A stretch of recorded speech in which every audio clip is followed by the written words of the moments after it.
Mas, kemudian ketika cinta sedemikian unggulnya, Mas, jenengan bagaimana cara menerangkan tentang rahmat Allah melampaui kemurkaannya? Sedangkan seringkali kita ini kan berbuat hal-hal yang sangat dekat dengan kemurkaan Allah.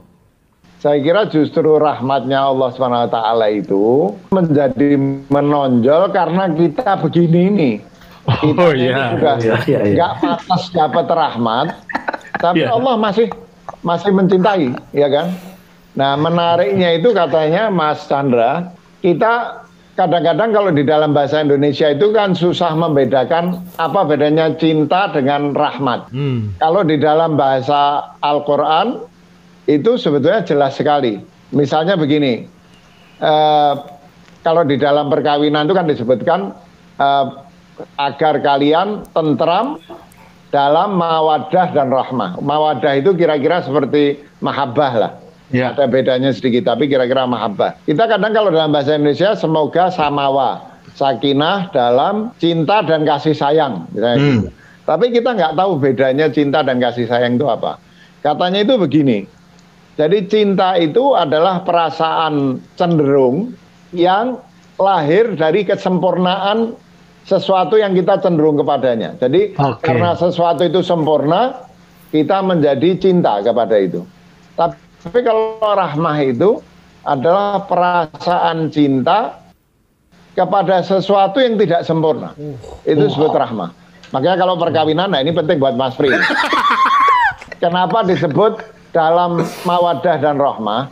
Itu mawaddah itu perasaan cinta ketika pasangan hidup kita masih sempurna. Kalau istri muda, cantik, saksi, itu mahabbah atau mawaddah. Tapi ketika sudah tua, kesempurnaan itu sudah hilang. Nah itu disebutnya rahmah, belas kasih kalau bahasa Indonesia. Nah Allah SWT itu sifat utamanya rahmah. Dia tahu bahwa makhluknya ini penuh cacat, tidak sempurna, tapi masih cinta, itu namanya rahmah. Iya. Alhamdulillah. Nah, ini lumayan untuk bekal ceramah nikah, Mas Pri. Sampai kan sering diundang. Itu memang begitu, makanya sifat Allah itu kan disebutkan rahmati wasi'at kulla syai', ya. Rahmat Allah itu meliputi semuanya, bahkan kepada hamba-hambanya yang penuh cacat. Makanya suka dikatakan kan Allah itu cinta bahkan sama orang beriman dan orang kafir, orang muslim, non muslim, orang baik, orang jahat, itu semua dicintai sama Allah. Itu yang disebut sebagai rahmah. Dan rahmah Allah itu kelihatan justru karena penuh cacatnya makhluknya ini, gitu. Berarti peluang kita berdua ini masih aman, Mas Pria. Mas Haidar Bakir itu kok mengerti kepedihan kita ya. Kalau sedemikian besarnya rahmah Allah, berarti kita nggak perlu khawatir terlalu mencekam terhadap neraka ya, Mas. Sampai kemudian kok pengennya ngepek dewe surga, orang lain nggak boleh masuk surga gitu ya? Uang neraka itu kalau kita baca di dalam Al-Quran, itu sebetulnya hakikatnya sama seperti surga. Itu bahkan kata nar sama nur, itu asal katanya sama. Jadi nar sama nur, dua-duanya cahaya.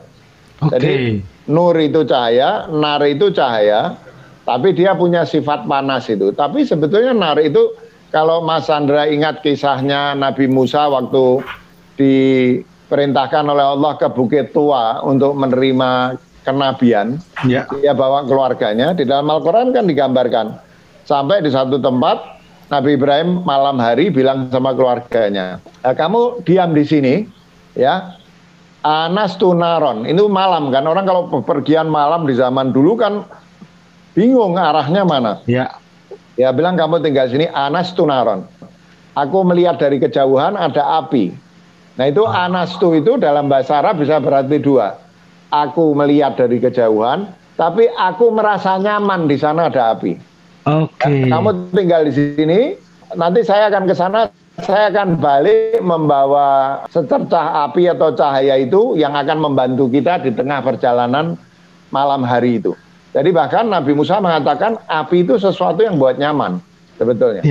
Di dalam surat Ar-Rahman kalau Mas Pri baca, ketika Allah SWT menyebutkan tentang mereka nanti orang-orang jahat itu akan mengelilingi di antara air yang bergejolak, ya, menjelaskan tentang neraka, Allah kemudian mengatakan apa?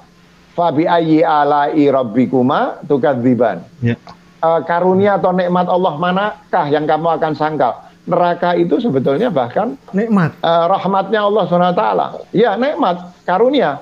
Karena dengan itulah kemudian kekurangan-kekurangan kita, dosa-dosa kita, cacat-cacat kita itu dibakar oleh Allah SWT, sehingga kita menjadi suci kembali. Makanya kan neraka suka disebut purgatorio, ya, pembersihan diri, supaya bahkan dalam segala kelemahan kita punya peluang yang sama untuk bertemu dan menyatu dengan Allah SWT, kekasih kita. Jadi sebetulnya kalau manusia jahat sama manusia yang lain, wong Allah saja yang melihat begitu cacatnya kita, cintanya tidak pernah goyah kok, gitu ya. Ya. Nah, jadi orang yang membenci orang lain, merendahkan orang lain, ya, melecehkan orang lain itu saya kira orang kafir sejati. Kafir dalam arti membangkang pada Tuhan yang sudah mengajarkan agar kita itu tidak pernah benci, tapi selalu mendahulukan kasih sayang, belas kasih kepada orang. Ya. Gitu. Berarti Mas Pri enggak apa-apa Mas Pri kalau sampean mau masuk neraka Mas Pri. Kita kan ya tiketnya kan ya satu tarikan. Loh, berarti kita berdua ini masuk neraka? Nah ya kan kamu duluan, aku kan melihat-lihat situasimu, kira-kira aku butuh ikut masuk atau pindah jalur. Loh, daripada sampean nggak dapat tempat loh. Surga tidak, neraka nggak mau kemana sampean? Ya golput. Loh, Mas Haidar, terus bedanya nur sama nar terus apa, Mas? Ya itu tadi, jadi yang jelas fungsinya dua-dua sama, seperti dalam kisah Nabi Musa, api itu juga membimbing, gitu ya. Jadi sama, api itu juga membimbing, tapi api itu sifatnya panas. Jadi kata Ibn Arabi misalnya, neraka itu diciptakan dalam prinsip penciptaan surga, ya. Nah, hanya bedanya begini, kata Ibn Arabi, kalau temperamen kita dingin, maka neraka itu menjadi sesuatu yang nyaman. Karena dia membuat diri kita hangat. Tapi kalau temperamen kita panas, maka neraka itu menjadi sesuatu yang menyiksa buat kita. Ya. Bahkan kata siksa itu sendiri, dalam bahasa Arab kan disebutnya azab. Ya. Katanya menurut istilah aslinya kata azab itu artinya rasa sakit yang ditinggalkan oleh cambukan. Jadi artinya bukan siksa. Nah, kalau di dalam Al-Quran kata siksa yang lain itu yang disebut misalnya uqubah, ya, itu kan siksa. Nah, kenapa Allah SWT memilih kata adab? Karena kata adab itu berasal dari akar kata ain dzal ba, dan itu bisa membentuk kata udzubah atau adab. Adab itu rasa manis yang menyegarkan. Jadi Allah itu sengaja menggunakan kata adab untuk siksa, karena dia bisa berarti siksa, bisa berarti rasa manis yang menyegarkan.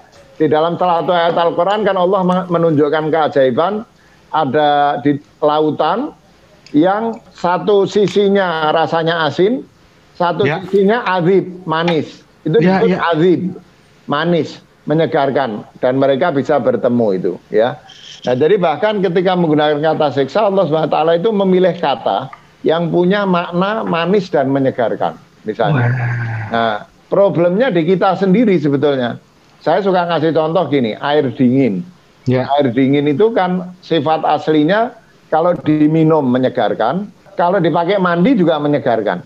Tapi kalau kita flu, tenggorokan kita bengkak, maka air dingin yang sifat aslinya itu sebetulnya membuat segar, membuat tenggorokan kita makin bengkak. Dan kalau kita pakai mandi membuat segar, kita makin meriang karena badan kita tidak ini. Jadi nar itu sendiri sebetulnya diciptakan Allah, kata Ibn Arabi, dalam prinsip kenikmatan.